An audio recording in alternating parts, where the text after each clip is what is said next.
What happens to you as you stroll merrily on your way through life? Well, what happens is that as you're moving from point A to point B, you encounter things. And people think that what they encounter are objects, but that's not the case. First of all, most of the things that you encounter, many of the things are actually other people, and they're not objects. They're too damn complex. And even apart from the social world, the things that you encounter aren't objects. They seem to be something more like tools or obstacles.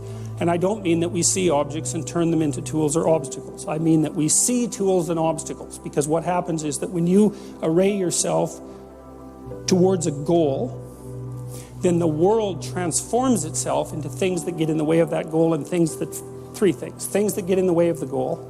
Those are things you don't like.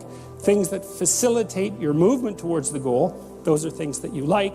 And irrelevant things. And mostly you want irrelevant things, because there's just too damn many things. So the category of irrelevant is one you really like. So most of everything is irrelevant if you have a good plan. A few things are good because they move you forward, and some other things are not so good. You want to go around the not so good things if you can manage them, unless you like to run head forth into like brick walls, which is not particularly, it's a learning experience, but I wouldn't repeat it too many times. You want the world to array itself as a set of, we could say, tools. Now, what happens is that you have this perceptual system that's mediated by dopamine. It's the same system that cocaine activates, or methamphetamine, or the drugs that people really like to take. And it's the dopaminergic system that responds with positive emotion to indications that you've encountered something that will facilitate your movement towards a goal. And that's really important to know, because people tend to think that they're happy because they achieve goals, and that's not true. What's true, because as soon as you achieve a goal, then you have a problem, which is what's the next goal. And that's actually a big problem. You encounter that as soon as you graduate from university, for example. That's right. I made this joke before. Graduation day, you're like king of the university hierarchy, undergraduate hierarchy.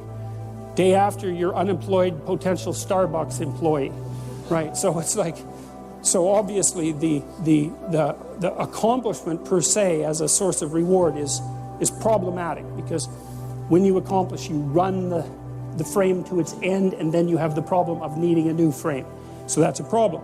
But if what you're encountering instead are things that will move you along your way, it's like, hey, that's great, and that's where you get your positive motivation. And so that's really that's so much worth thinking about. You can think about that for a year, and that wouldn't even be enough to think about it, because here's what it means. It means, in some sense, that the Buddhists are right with their claim about Maya. M-A-Y-A, which means that people live in an illusion. And what they mean by that is, well, you have goal, whatever your goal is, and that goal gives relevance to the world. And you could change the relevance of the world in a snap, just by changing your goal. You can do that. And so then you think, well, it's sort of an illusion, because you can just change it. Now, you don't want to push that line of argumentation too far, because even if the specific point can be changed, the fact that you're in one of these frames cannot be changed. And so you have to be in a frame, although you get to pick the frame. So there's still an absolute there, which is that you have to be in a frame, and that is not a trivial absolute. It's a very major absolute. So then you think, okay, all of your positive emotion is going to be experienced in relationship to the goal. Well, then we think, well, you could use some positive emotion. It's a good thing. Positive emotion inhibits anxiety and disappointment and frustration and pain. It does all that. Technically, it does that. The higher the aim, the more the positive emotion.